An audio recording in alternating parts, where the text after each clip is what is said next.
Salut les amis, bienvenue dans ce nouveau vlog. Aujourd'hui je vais vous proposer une vidéo. Là ici c'est une BM 318D que je viens de refaire la chaîne de distribution. Voilà, donc là je la démarre. Voilà, et on rencontre un problème là quand on roule. Bon là ça s'affiche pas, mais on rencontre un problème de voyant FAP qui s'allume. Donc on voit tout ça en image. Merci pour les nouveaux abonnés, merci pour ceux qui visionnent. N'oubliez pas de cliquer sur la petite cloche histoire de vous tenir informé des nouveautés. Aujourd'hui, comment on nettoie un FAP sur une BMW 318D avec les moyens techniques de la machine Bardal. On voit tout ça en image, c'est parti. On est en compagnie des techniciens de chez Bardal, donc je ne vous montrerai pas leurs bougies sur les vidéos parce qu'ils ne veulent pas se montrer, je pense. Hein. Voilà, donc la machine, on va utiliser cette machine-là pour nettoyer le FAP. Donc là, je n'ai pas mesuré le taux de suie dans le FAP, mais je sais que quand on roule, il s'allume. Le voyant s'allume et la voiture perd sa puissance. Elle passe en mode dégradé, donc on va lui faire un bon petit lavage avec cette machine-là et certainement du produit que Maxime va nous expliquer après. Donc voilà, ils sont deux, ils sont venus en renfort. Voilà, il y a le véhicule qui est là. Voilà. On est parti, je vais les laisser brancher leur machine. Pendant ce temps-là, moi je vais aller sur le X3 là-bas, qui est sur le pont. Voilà. Et on va faire une vidange de boîte auto. Voilà. 6 HP 26 ou 9, je ne sais plus combien. Exactement, je n'ai pas regardé encore. Et je vais vous montrer où c'est qu'on raccorde et comment ça fonctionne. C'est ça, 6 HP 26. Allez, on est parti. Et là, ici, vous avez Jean-Pierre en train de faire son moteur. Donc Maxime, là-dessus on vient de refaire la chaîne de distri. Ouais. Et donc le client nous avait signalé plusieurs fois qu'il avait son voyant FAP qui s'allumait. Donc je lui ai dit qu'il fallait certainement le nettoyer. Donc on utilise, c'est quoi le nom de ta machine là? Donc c'est la 360 Evo. 360 Evo. Nouvellement en nettoyage 5 en 1. 5 en 1, on va venir intervenir sur chaque élément qui s'encrasse sur un moteur, l'admission, l'injection, le FAP et le turbo, avec des branchements et des produits bien spécifiques à chaque nettoyage qu'on veut réaliser. D'accord. Et le coût de cette opération? Entre 69 € et 199 en fonction de la prestation que vous souhaitez réaliser. D'accord, ok. Et il ne faut pas oublier de changer le capteur différentiel après? Systématiquement. Et dire au calculateur qu'on a remplacé le FAP. Ok, d'accord. Bon, tu veux qu'on commence par quoi? Par la boîte auto ou par celle-là? On va faire la boîte auto déjà. Allez. La brancher et puis on va enchaîner avec ça. On est parti. Donc les amis, on se retrouve sous la bête du Gévaudan. On va sortir évidemment les tôles de soubassement ou les tôles par pierre comme vous voulez. Ça m'est égal. De toute façon, il va falloir que je redescende la voiture parce que j'ai oublié la tablette en haut. Ah oui. Voilà. Donc j'ai donné tes coordonnées si jamais les gens ont besoin de savoir, des garages qui ont besoin de savoir pour la machine à vidanger les boîtes auto. Ça évite de faire plusieurs vidanges à la fois. Parce qu'il y en a qui font la vidange, ils font plusieurs vidanges en fait pour vidanger les boîtes auto. En soi, ça ne sert pas à grand chose de faire ça. Ben oui, parce que bon, déjà on gaspille. Il y a toujours des résidus qui persistent dans la partie convertisseur et mécanique. Quand tu mets ta nouvelle huile, elle est contaminée par les dépôts de l'ancien. D'accord. Donc voilà les amis, on est parti. On démonte les tôles de soubassement pour attaquer la vidange de la boîte auto. Donc là c'est du 10 comme d'habitude. Après c'est du 8.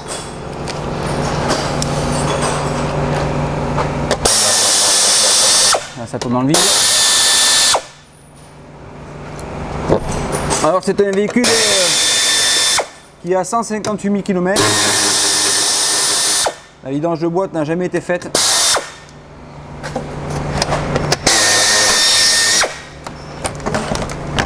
Donc là, qu'est-ce qui se passe là? Voilà. Voilà. Et ici on va pouvoir avoir accès au carter de boîte qui se trouve ici. Voilà, donc là sur cette particularité sur ce moteur là, comme c'est un 4 roues motrices, je vous l'avais déjà montré sur le X5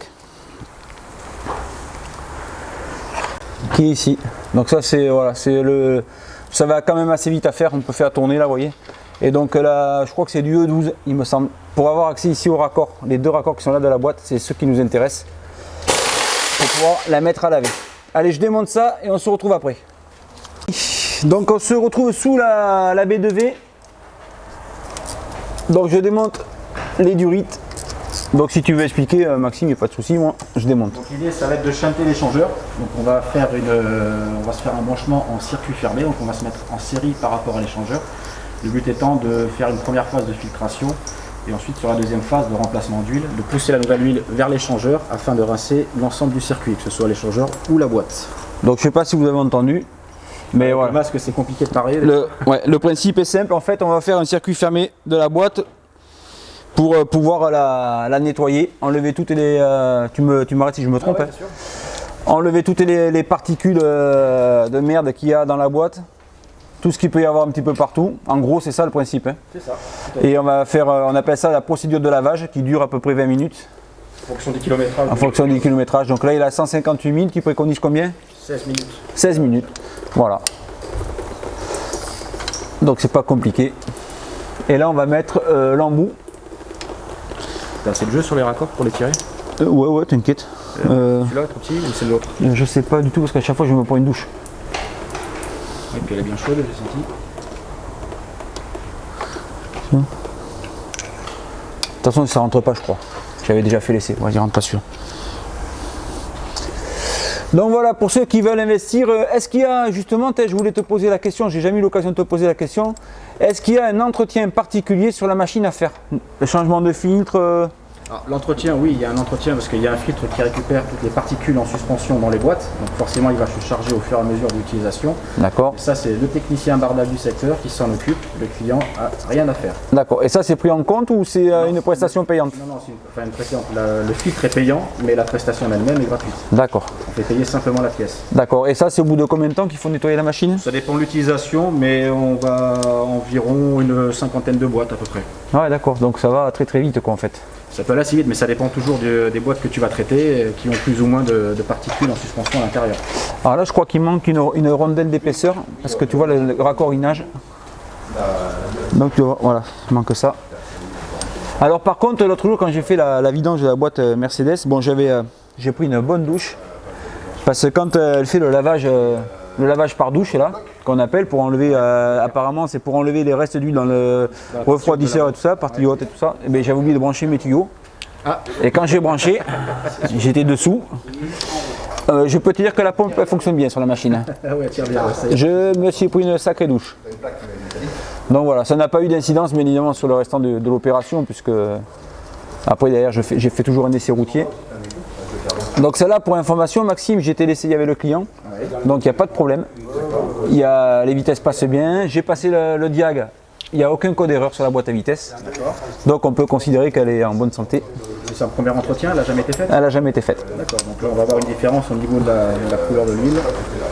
Au niveau de l'agrément de conduite, on devrait trouver après une voiture un peu plus souple et réactive. Je ne comprends pas pourquoi les constructeurs disent que c'est à vie. Les constructeurs, oui et non. Les constructeurs, eux, fabriquent les moteurs et les châssis. Après, ceux qui fabriquent les boîtes, c'est des entreprises indépendantes, comme Esin, Daimler, Getrac, Jetco. C'est des entreprises qui fabriquent, qui sont eux spécialisés dans les boîtes. D'accord. Et eux, par contre, ils te donneront toujours un entretien. Aucune boîte auto n'est à vie. Voilà, ça c'est bien de préciser parce que... Mais pour une raison très simple, c'est que tu as un fluide hydraulique qui circule à l'intérieur et ce fluide, il a plusieurs propriétés. Il doit déjà refroidir ta boîte, la lubrifier et bien sûr transmettre la force du moteur jusqu'à tes roues motrices. Donc forcément, il se dégrade par la friction qu'il y a dans ta boîte auto. Il se dégrade très rapidement. Donc tu as automatiquement un entretien à faire. D'accord, comme toutes les huiles. Comme toutes les huiles. Alors ça varie de 50 à 80 000. Ouais. On est au-delà de 80 000. Donc par exemple, si un mécanicien veut acheter la machine, mais avant il veut faire par exemple la formation, il veut faire une formation, pas forcément dans son garage, mais dans les ateliers Bardal, est-ce que c'est possible ou pas? Alors c'est quelque chose qu'on est en train de mettre en place parce qu'on a de plus en plus de machines installées, mais aujourd'hui on préfère faire des formations personnalisées directement chez le client. D'accord. Par contre, il faut être tranquille quand on fait ça, il ne faut pas de monde, parce qu'il faut quand même se concentrer sur les opérations, parce qu'une boîte auto, ça vaut quand même la bagatelle de 6 000 €. C'est pas une opération difficile en soi, mais il y a des précautions à avoir et il faut un minimum de concentration pour pouvoir apprendre à l'utiliser. Donc voilà, donc là je mets le tuyau, la durite avec le raccord ici qui est fourni avec la machine. Je contrôle bien que ça tient, parce qu'il y a de la pression quand même. Donc on est à combien de pression à peu près? grosso merdo. En moyenne, c'est entre 4 et 5 bars. Ouais. Je crois qu'à la Mercedes, aujourd'hui, je suis monté à 8 bars. C'est vrai, il y a des spécificités en fonction de tes boîtes. Tu peux monter jusqu'à 10, hein, certaines. Hein. D'accord, jusqu'à 10 bars. Donc quand on oublie de brancher le tuyau et qu'on est en mode lavage douche et qu'on branche le tuyau d'un coup, tu vas avoir la surprise. Mais je l'ai eu, je sentais bon. Je me doute. Voilà. Donc ici, on branche les tuyaux, donc il n'y a pas de particularité. Il n'y a pas de sens, la machine va détecter automatiquement le sens du fluide et s'ajuster. Et ça, c'est très bien. Donc attends, j'enlève les nœuds. Donc je branche là-haut. Et je branche en bas. Voilà, donc là on est raccordé, on est bien. Donc, comme j'ai fait le con, j'ai oublié ma tablette là-haut, je suis obligé de redescendre. Non, je vais prendre de l'échelle. Allez, soyons fous. Je vais essayer d'aller choper la tablette. Tu peux la démarrer, voir si c'est étanche.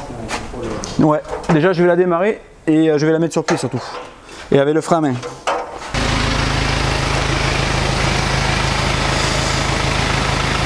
Donc voilà les amis, on se retrouve devant la machine. Le X3 est branché. Donc on vient ici. Voilà. Révision. Code moteur. Alors ça on s'en fout, on va mettre ici. 6 HP 26. Tac. Et là ils nous disent E83. X3 E83, 3 litres. Et là c'est un 2 litres. Alors, moi je vais passer par le code moteur plutôt. N47 D20 A. On est parti, donc là il propose série 1, série 3. Et moi c'est un X3, un 2 litres.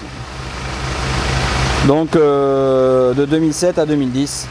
Boîtier rapport. Voilà.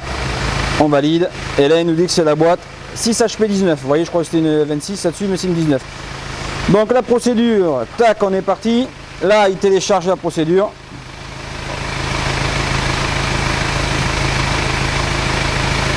Donc c'est bien une boîte ZF.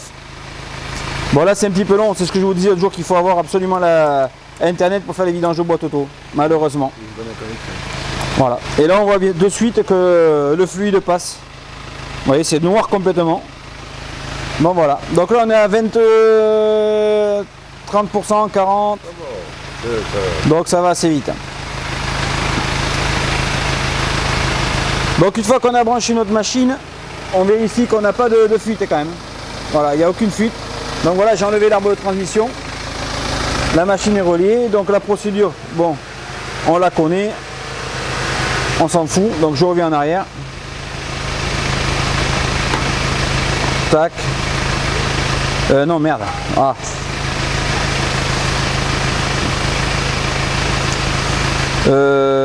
Voilà. Tac. Et là je viens dans révision. Et là, nettoyant en minutes, nettoyage, donc on a dit 16 minutes. 16 minutes. Rinçage Carter BVA, quantité additif, on le vire. Remplacement d'huile. Ça on ne peut pas le changer. Donc là, je vais chercher Maxime. Enlever l'additif. Tout à fait. Enlever le nettoyant pré-vidange. Et configurer le temps de... Voilà, donc j'ai mis 16 minutes de nettoyage parce qu'elle a 158 000. C'est ça. Remplacement d'huile 9 litres 5. Donc ça c'est préconfiguré, on touche pas. Donc ça on ne peut pas toucher. Et remplissage Carter, rinçage circuit interne BVA. Voilà. 5 litres. Voilà, ça c'est les valeurs, on touche pas. C'est On touche pas. Donc on met là-dedans. Donc ça on l'a fait, on a essayé le véhicule avec le client, on a fait un électrodiagnostic, il n'y a rien du tout. ATF Manager sur Excel. Voilà. On est parti, là on va voir la petite interface que vous aimez bien, que vous connaissez maintenant. Voilà, c'est ça là. Donc là je vais mettre maintenant, ma voiture tourne. Là je vais aller mettre le frein à main parce que je crois que j'ai oublié de le mettre. Et après on va attaquer la procédure. En sortie du radiateur, donc Maxime, je te laisse parler. Dans ce cas-là, donc on est bon, on n'a plus qu'à valider sur OK. Voilà. À partir de là, la machine vérifie que les paramètres sont optimales pour lancer la procédure. Elle va ouvrir l'électrovan et le nettoyage va se mettre en route. Donc la première partie, ça va être la phase de rinçage où on va récupérer toutes les particules en suspension de l'huile usagée avant de la remplacer. Qui va durer, une procédure qui va durer donc 16 minutes. 16 minutes on a mis.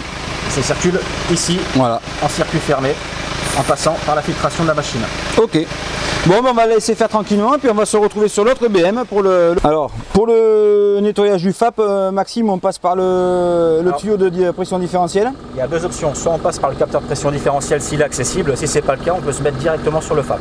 D'accord, ok, donc là on passe par le tuyau. Voilà, il est accessible, donc on va se brancher directement sur le capteur de pression diff qui est sur le haut moteur. Allez, c'est parti, je le démonte, là on le voit, il est juste ici, là, et le tuyau, on le voit, il descend. Allez, c'est parti. Voilà les amis, ici j'ai débranché le tuyau qui va au capteur différentiel qui est là. Donc là c'est un nouveau procédé que j'utilise. Avant je démontais complètement le FAP et j'emmenais à nettoyer dans une société spécialisée. Donc ça prenait du temps et comme moi je suis sur le bassin avec la société à Bordeaux, je perdais beaucoup de temps à aller amener ça. Donc là je vais essayer ce procédé et on va voir si ça fonctionne correctement. Et on va voir si leur produit nettoyage FAP c'est du pipi de chat. C'est le cas de le dire, il faut être honnête, ou si ça marche réellement. Donc les symptômes de la voiture, le voyant FAP s'allumer et le passer en mode dégradé. Donc on va faire tout ça, on va nettoyer le FAP. Donc je ne connais pas trop leur procédé là. Et après on fait la régénération d'après ce que j'ai compris. Et après on change le capteur différentiel et normalement ça devrait rouler. C'est à peu près ça. C'est ça. Voilà, c'est ça. Bon, c'est petit nouveau. Tac. Voilà. Hein. Il est en formation le jeune. Donc on attend le vieux maintenant, je ne sais pas ce qu'il fait. Chez derrière, favoriser l'élimination des résidus de particules qui pourraient rester dans le FAP afin de le libérer le plus possible. D'accord, et ça c'est alors moi ce que j'ai expliqué aux gens, j'étais en train de leur dire, et, je ne me rappelle plus son prénom, à ton collègue, et j'ai dit qu'on va voir si vos produits c'est du pipi de chat ou si ça marche. Voilà, non parce qu'il y en a qui disent que c'est du pipi de chat, donc bon. On va vérifier. On va vérifier tout ça en images et avec les deux techniciens. Donc ici on a reconnu le GR, qui peut aussi provoquer des problèmes de recyclage avec les bougies préchauffage. Enfin, c'est un système assez complexe quand même. Alors, sur BM c'est particulier déjà, on le voit parce qu'on a un capteur sur un tuyau sur le capteur de pression différentielle. Alors que d'autres voitures il y a deux tuyaux. Voilà, où là c'est plus précis dans le sens où il peut mesurer la différence entre l'amont et l'aval de notre FAP.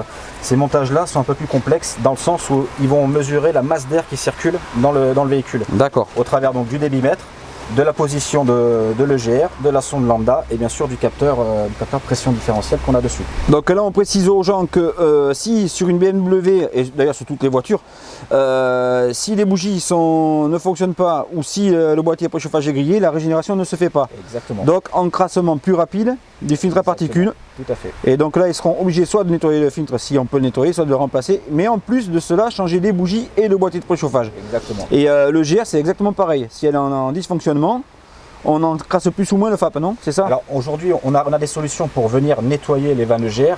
Or, sur les vannes EGR qu'on a la plupart du temps sur nos moteurs, sont des vannes EGR électriques. Le problème étant, c'est que pendant que le véhicule roule, le moteur électrique va forcer pour essayer de reprendre ses positions, mais ce sera bloqué par la calamine, ce qui fait que le moteur électrique, bien sûr, souvent se casse. Donc là, on ne peut plus intervenir, il faut remplacer directement le bloc EGR. D'où la nécessité d'entretenir et de prévenir ces encrassements moteurs-là. D'accord. Donc on est d'accord que si on passe un diagnostic, que le GR est mort, ça va être quoi le codeur position EGR? Position EGR. Alors, les premiers symptômes, ça va être le débit EGR. Donc là, elle a du mal à reprendre ses positions de fermeture quand on demande de la puissance, en l'occurrence. Donc là, le calculateur détermine qu'elle reste un petit peu ouvert. Et si on tarde trop à la traiter, et dans ce cas-là, on aura un défaut de position de la vanne EGR. Et là, c'est le moteur électrique qui sera réellement hors service. Donc il faudra prévoir le remplacement. D'accord. Il est assez coûteux. Alors après, bon, on va dire aux gens que des fois, quand ils roulent sur les voitures, et des fois ils voient leur voiture se mettre à fumer derrière blanc avec une odeur un peu bizarre. Et c'est parce qu'en fait là, ils sont en cycle de régénération. Alors oui, ça peut être aussi un cycle de régénération ou un injecteur qui effectivement fonctionne pas correctement. C'est un signe en tout cas d'encrassement et il faut de suite aller faire vérifier le véhicule, passer la valise dessus, vérifier les valeurs, voir ce qui effectivement ne fonctionne pas correctement sur le véhicule. D'accord. Laisser traîner ces problèmes-là, c'est risquer de générer un encrassement global sur le moteur et là avoir des factures de réparation très coûteuses. Donc là, on va tester aujourd'hui un produit, c'est le nettoyant FAP, mais je sais que vous faites d'autres produits nettoyant moteur. Alors moi j'ai entendu parler des nettoyages moteurs à hydrogène, j'y crois pas trop. Alors l'hydrogène ça fonctionne différemment. L'hydrogène nettoie, a comme une efficacité sur le moteur, mais une efficacité qui est limitée. C'est-à-dire qu'on injecte par le circuit d'admission un gaz. Ce gaz il va faire quoi? Il va augmenter la température de combustion du moteur. C'est pour ça qu'on ne travaille plus avec du gasoil et de l'air, mais du gasoil et de l'hydrogène. Ce qui fait que la température de combustion va très nettement augmenter. En augmentant la température de combustion, on élimine les particules et on les évacue du véhicule. Le seul problème, c'est que cette phase-là va traiter uniquement la partie chambre de combustion et la partie échappement. D'accord. Alors, ça va libérer le turbo, le kata et un petit peu le FAP, ça c'est vrai. En revanche, ça ne va pas traiter le collecteur d'admission qui lui se bouche, bien sûr, Tout à fait. et les injecteurs qui eux s'encrassent avec les qualités de gasoil qu'on a malheureusement aujourd'hui. Donc tout ça, ça ne traite pas les parties, les points culminants de notre moteur qui est donc l'air et le carburant. C'est là où l'encrassement commence. D'accord. Bon, là aujourd'hui on part là-dessus, on part sur le nettoyage du FAP et on fera une autre vidéo où on essaiera le produit pour nettoyer tout ce qui est moteur. Je ne sais pas ce que c'est comme produit. J'ai vu une vidéo qui traînait sur internet. Après je ne sais pas si le gars faisait bien la procédure, mais j'aimerais bien tester ce produit de nettoyage de collecteur et tout ça. Oui. Si un jour on attend de se faire ça, bien sûr, on se fera ça. Allez, on est parti pour le FAP. Donc on se prend, c'est du 12 volts ta machine. 12 volts. Donc on se prend directement sur la batterie. L'intérêt c'est qu'on puisse travailler en extérieur parce que ça peut faire fumer un petit peu les véhicules. D'accord. Donc il faut éviter de respirer ça. Dans le sens fumée, c'est la fumée d'échappement. La fumée d'échappement. C'est pas la voiture qui va brûler. Non, parce qu'en fin de compte, le principe il est assez simple, c'est qu'on décolle, on élimine la particule d'une manière ou d'une autre et on va l'évacuer du moteur. D'accord. Au travers de fumée et de différents gaz. Donc ça peut être assez nocif, donc il faut bien travailler en extérieur. D'où l'intérêt de fonctionner avec du 12 volts. Alors, tu peux me sortir le raccord FAP. Voilà, ici on a le plus comme toutes les BM. Et ici on a la masse, on se prend sur une masse. Il y en a une là, il y en a une là, ou alors sur le moteur. C'est celui-là, je pense que c'est celui-là le raccord. Et là on va raccorder. Donc ce qui est bien dans vos machines là, c'est que en fait c'est que des raccords rapides. Voilà, ça c'est top. Tac tac, c'est plug and play. Tac, on se met sur le FAP. Et après on se met ici. Sur le tuyau. Ouais, c'est bon. Directement. Donc c'est pas très pratique d'accès, hein, mais ça se fait quand même. Il y a pire. Il y a pire. Il y a bien pire. Voilà. C'est quoi la vidange de boîte auto que tu as fait la plus chiante? La plus chiante, j'ai envie de te dire que ça se fait relativement, c'est assez simple. Si, les Range Rover Evoque. Voilà, Range Rover Evoque, faut éviter quoi. Pour la bonne et simple raison, c'est que l'échappement, on doit démonter l'échappement pour accéder à la boîte. D'accord. C'est un bloc seul, donc il y a pas mal de main d'œuvre, ne serait-ce que rien que pour accéder au raccord de la boîte. Donc là, on dépasse ces 3 heures de main d'œuvre. Ah, largement, là. Largement. D'accord. C'est la seule spécificité que je connais sur les vidanges de boîte auto. Donc on arrive sur ta superbe machine, donc elle fait essence et diesel. Les raccords sont fournis avec la machine? Oui, tout est fourni. Là les gars, vous avez vu, là il y a quand même du matos quoi. Donc là tu as du raccord rapide pour tout ce qui est Renault, PSA et voitures les plus courantes. Tu as du raccord aigu ici pour du Volkswagen, et voilà, tu as du raccord banjo, tu as un complément ici. D'accord, avec pas mal de petits raccords et tout ça, oui. Voilà. Donc tu as vraiment tout qui est fourni avec pour te brancher sur n'importe quel type de système d'injection. Bon ça c'est l'arme, c'est pour y voir je suppose. Exactement. Ensuite tu as donc sur la partie supérieure tous les raccords FAP. D'accord. Il y en a 4 comme on disait, on a 2 options. Où on se branche par le capteur de pression différentielle, donc avec les 2 raccords aiguilles, les 2 tailles qui existent, ou les tuyaux souples pour se brancher directement sur le FAP. Par exemple, cela c'est PSA. Oui, parce que le FAP il est accessible, ou on peut se passer sur le capteur parce qu'il est aussi accessible. Ok. Après c'est pour le nettoyage ça ne change rien, c'est au plus pratique et au plus rapide pour vous. D'accord. Donc on a la partie admission. Donc l'admission. L'admission, donc là on sort la durite sortie d'échangeur, entrée de collecteur. D'accord. On monte la buse Venturi en 3 éléments. Ok. Donc la flasque en fonction de la place dont on dispose, la buse Venturi et le tuyau directement. D'accord, ok. Ça vient se coller par l'aspiration du moteur, par le collecteur, pendant toute la durée du cycle. Ok. Donc là, il n'y a pas de collier à mettre, etc. etc. Et ça, c'est sur toutes les voitures qu'on utilise ça? Bien sûr, oui. D'accord, ok. Après, donc là, pour la BM, il va falloir le démonter alors. Voilà, après, tu as plusieurs tailles qui existent en fonction de la place. Oui, bien sûr. Tu prends les Scénic par exemple, tu as très peu de place au niveau du collecteur parce qu'il est collé au tablier, donc tu prends les petites tailles. Et après, voilà, si tu as de la grosse cylindrée, on peut faire des gros collecteurs. Ok. Et je vois que ta machine est livrée avec une tablette aussi. Exactement, la tablette qui est incrustée dedans directement, où il y a une base de données directement pour vous apporter une assistance sur les branchements, notamment sur la partie injection. On va vous indiquer, puisque dans l'injection on doit supprimer les réservoirs, donc supprimer l'arrivée et le retour, on doit isoler complètement notre moteur. La machine va vous indiquer où vous branchez, quel tuyau d'alimentation et quel tuyau de retour directement. D'accord, d'accord. Donc là pour notre nettoyage on va sélectionner notre prestation FAP. Donc à partir de là, vous avez plusieurs possibilités. Vous pouvez consulter la notice qui est intégrée directement dans la machine. D'accord. Rincer le circuit FAP, ça on le fera à la fin après notre nettoyage. C'est pour rincer la machine. D'accord. Et pour lancer, on clique directement sur programme. Bon, là on voit rien avec ça en contre-jour, mais on fera ça une autre fois. Oui, quand on y va un peu mieux. On y va un peu mieux. On a juste un petit menu de sélection de véhicules qui pour aujourd'hui nous est totalement facultatif.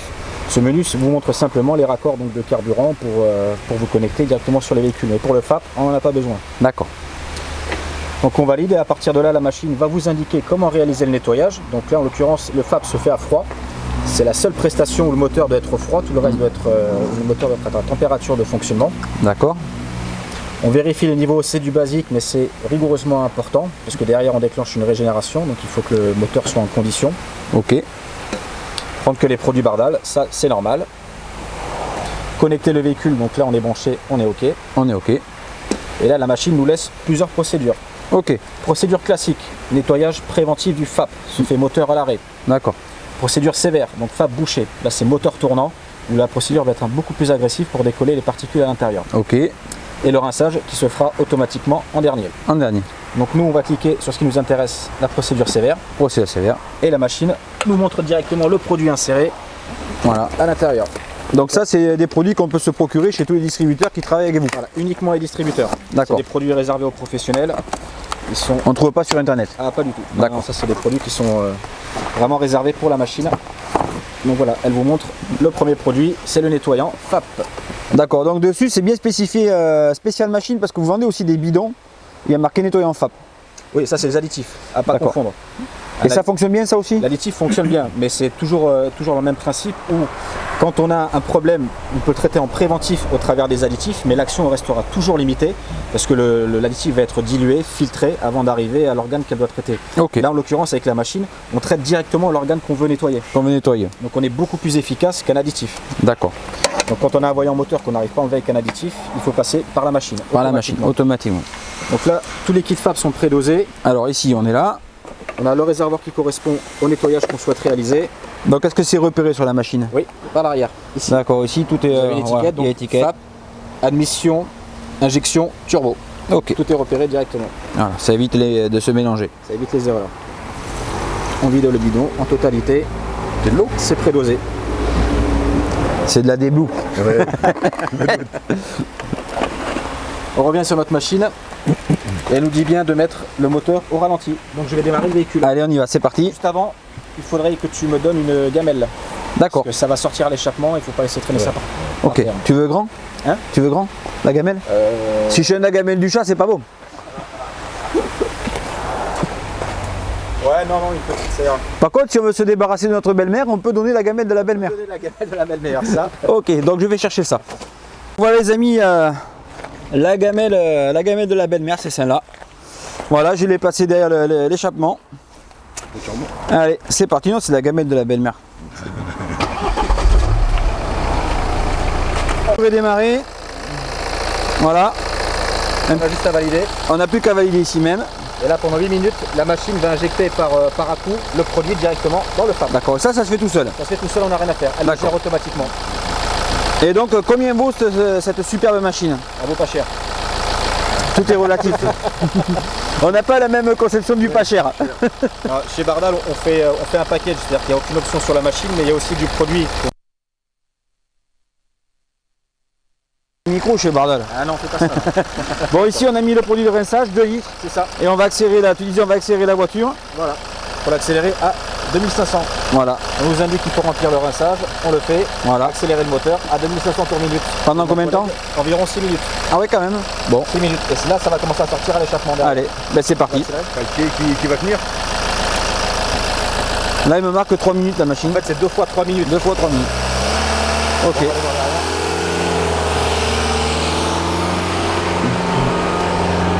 Voilà, si vous voulez faire des soirées mousse dans votre boîte de nuit.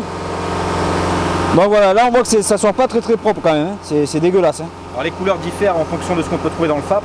D'accord. Plus il y aura d'huile, parce que des fois les turbos recrachent un petit peu d'huile, Ouais, plus ça va être forcément noir et pâteux. ouais. Alors quand on a vraiment un véhicule récent avec uniquement de la particule à l'intérieur, ça va faire une belle mousse bien blanche, bien épaisse, avec plein D'accord. de petits points noirs à l'intérieur. Ok. Bon, mais là on va laisser finir le cycle. Il n'y a rien à voir pour le moment à part la mousse qui sort de l'échappement. Tout simplement. Allez, c'est parti. Là ça fume pas mal. Ça commence à fumer. Donc tu peux nous expliquer pourquoi ça fume comme ça? C'est le produit qui est dans le FAP. Là le FAP commence à monter en température. Donc forcément le produit de nettoyage qui est intégré qui a été injecté dans le FAP est en train de brûler en partie. D'accord. Donc c'est normal que ça fume, d'où l'intérêt de le faire à l'extérieur. Ok. Ouais, parce que là on s'asphyxie. Hein. Allez, moi je repars sur ma... Donc voilà les amis, on a démonté le carter. Donc voilà, ici le mécatronique. Voilà. Donc c'est quand même assez propre. Et là ici les tuyaux, donc un vide et un plein. Et là, ben, on met, une fois qu'on a fini, on met OK. Tac. Placer le récupérateur, démontage du carter, filtre machin, bon ça c'est fait. Donc on met OK. Et là voilà. Là c'est la douche, comme on dit. Oh là là. Oh merde, comment on fait pour l'arrêter? Voilà, qu'est-ce que c'est ce bordel?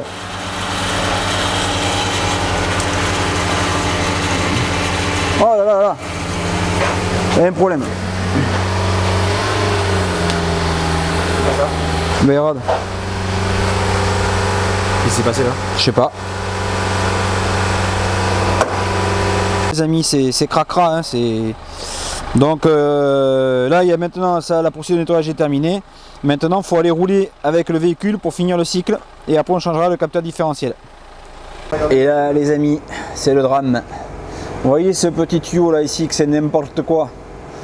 Et bien, il s'est débranché lorsqu'on a voulu faire le rinçage de la boîte par en haut et nettoyer le radiateur, tout ça, ça s'est débranché, les aléas du direct. Du coup, machine en panne, il y a de l'huile partout.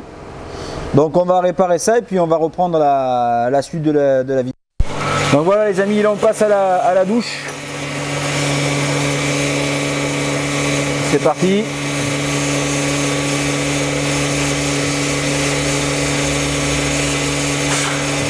Voilà. Donc là on enlève quoi? On enlève... On va rester tout le reste du circuit. Voilà. Donc on enlève le résidu d'huile qu'il y a sur la partie supérieure de la boîte. Et l'échangeur. En passant par le circuit et on vide également l'échangeur. C'est ça? C'est ça, tout à fait. Ok, bon mais voilà. Allez, mais on se retrouve après, on va faire quoi? On va remonter le carter, c'est ça? Remonter et le remplir. Ok, ça marche. Allez, ben on se retrouve après avoir remonté le carter. A tout de suite. Le carter tout neuf, donc on peut voir que c'est le carter d'origine. Hein. Voilà, filtrant. C'est eux qui fabriquent les carters de boîte pour BM là. Made in Germany. Voilà, c'est ce que monte ZF sur la boîte. Pour remonter le carter d'huile, j'ai serré les vis. Je vais contrôler ici même que le bouchon de vidange est bien serré quand même au cas où. Et là maintenant, on va re-remplir la boîte. Donc on est parti, on revient en arrière. Tac. Remplissage de boîte. Donc là, ça va remplir. Ça va remplir. C'est beau, hein? C'est parti.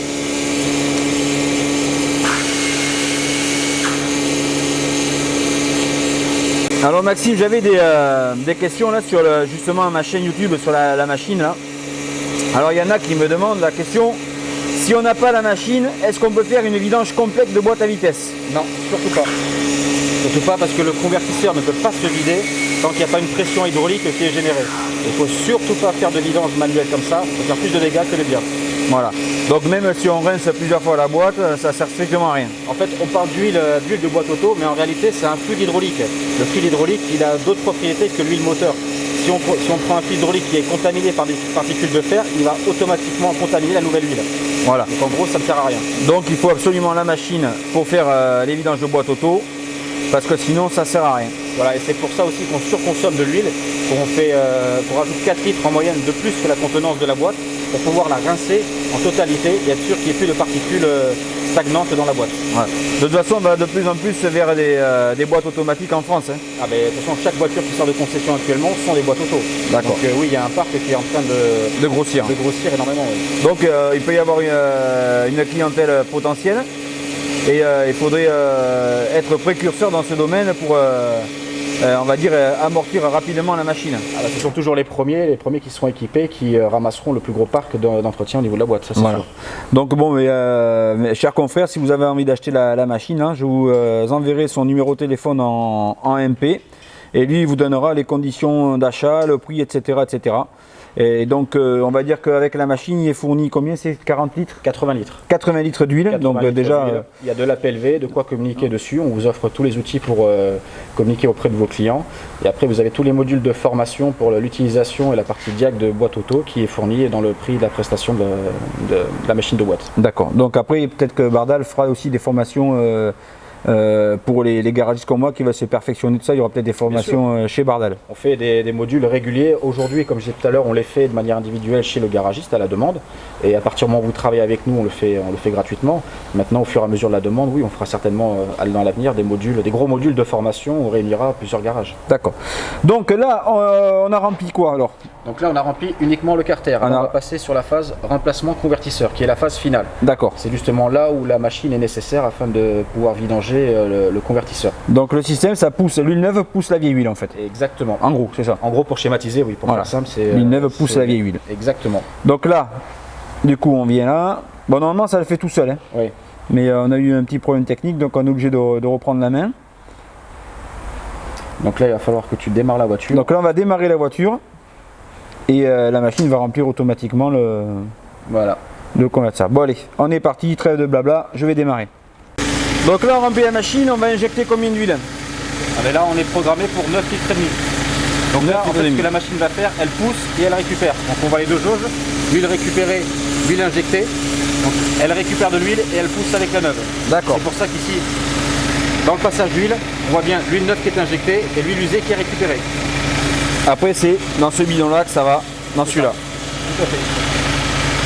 Donc après l'huile on la met à la poubelle, on la réutilise pas. Hein. Non, pas du tout. Non mais il y en a qui l'utilisent. Hein. Non, surtout pas. Là c'est poubelle recyclage direct. Donc là tu peux nous expliquer un petit peu les pressions. Donc ça c'est la pression donc sortie de boîte et ça c'est la pression donc côté échangeur. C'est la pression que la machine est en train de générer pour pousser l'huile neuve. D'accord. Donc là, il ne faut pas se fier aux températures qu'il y a sur les jauges. Hein. Non, jamais. Il faut toujours se fier au diag pour avoir la température, parce qu'au diag, elle est prise à cœur de l'huile dans le carter. Alors que là, la machine, vu que c'est déporté, on a au moins 5-6 degrés d'écart en moyenne avec la température réelle. D'accord. Et pour la mise à niveau, il est primordial d'avoir une température qui est parfaite dans la fourchette donnée par son secteur. Alors ici, on est à température, on est à... alors, je ne sais pas si vous allez voir quelque chose, mais je crois qu'on est à 47 degrés. Donc pour l'instant, on est bien. Pour l'instant, je dis bien pour l'instant. Ah, il faut chauffer un peu plus. Oui, ça va chauffer un petit peu plus. Allez, on remplit la boîte et on se retrouve après. Donc on voit déjà que la couleur change en bas là. Donc l'idéal, ce serait d'avoir un maximum la même couleur que là. Oui. Mais c'est quasiment impossible, j'ai essayé. Même en injectant plus d'huile, on arrive à une couleur vachement claire, mais on ne peut pas avoir cette couleur là. C'est impossible. Alors déjà qu'on ait une couleur, qu'on ait de l'huile translucide, c'est déjà très bien. Très bien. À la base, quand on voit, il y a des fois on voit même pas les lumières, tellement que c'est pâteux à l'intérieur, donc on aura quand même une amélioration et une huile beaucoup plus fluide.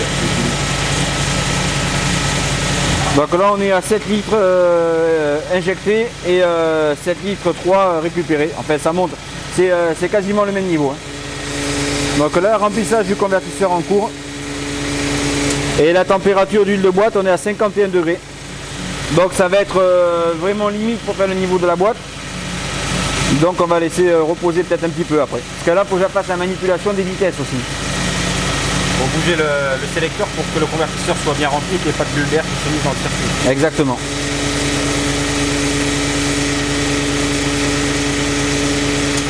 Donc on passe quand même pas mal de litres d'huile quand on fait une vidange de boîte. Il faut partir sur 4 litres. 4 litres de plus que la contenance.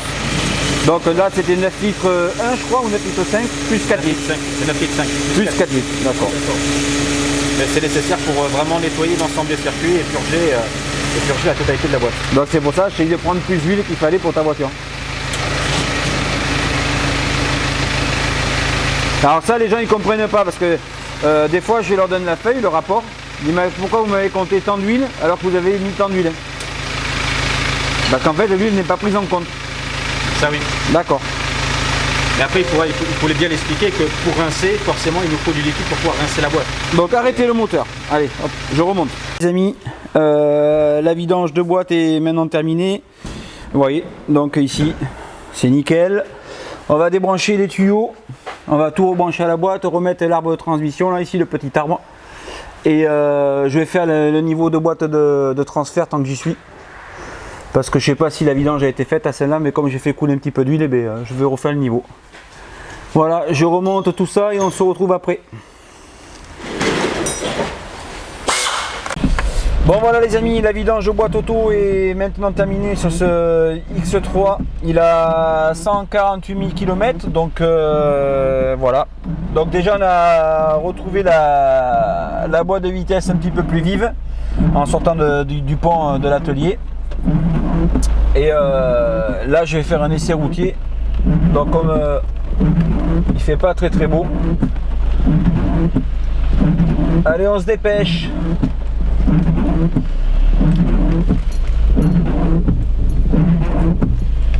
Allez, c'est parti. Donc déjà on retrouve une certaine souplesse. Tout à l'heure on avait quelques petits à-coups là, vite fait bien fait. Mais là voilà. Donc voilà, impeccable. Allez, on va revenir sur le mince, comment on appelle ça, sur le FAP de la 318 là. Alors je sais pas si je vous fais ça en deux vidéos ou une seule vidéo avec deux trucs dedans, mais je pense que je vais séparer les vidéos. En tout cas pour la boîte auto c'est terminé, ça fonctionne parfaitement. Je vous donne rendez-vous très bientôt dans un nouveau vlog. Salut, bye bye.